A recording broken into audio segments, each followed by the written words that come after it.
ایک دفعہ کا ذکر ہے، اڈینیا کی سلطنت میں جو سرسبز جنگلوں کے درمیان میں موجود تھی، اورا نام کی ایک شہزادی رہتی تھی جو اپنی خوبصورتی کے ساتھ ساتھ اپنے غرور کے لیے بھی مشہور تھی۔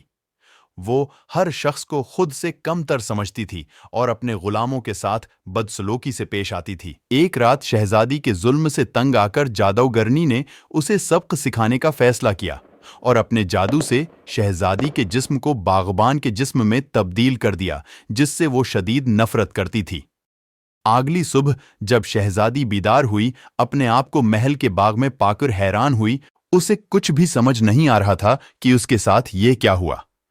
شہزادی جو عیش و عشرت میں پلی بڑی تھی، اس کے لیے یہ سب بہت مشکل تھا، لیکن اس کے علاوہ وہ کر بھی کیا سکتی تھی۔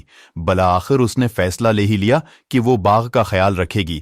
پہلے پہل اس کے لیے یہ سب بہت مشکل تھا، لیکن دھیرے دھیرے اسے اس کام سے محبت ہونے لگی۔ دوسری طرف وہ باغبان محل کی ذمہ داریاں سمجھنے کی کوشش کر رہا تھا، جو شہزادی کے لیے بھی آسان نہ تھی۔ شہزادی، جو اب عام انسان کی طرح زندگی کا تجربہ کر رہی تھی، نے محنت اور عاجزی کے بارے میں سیکھا۔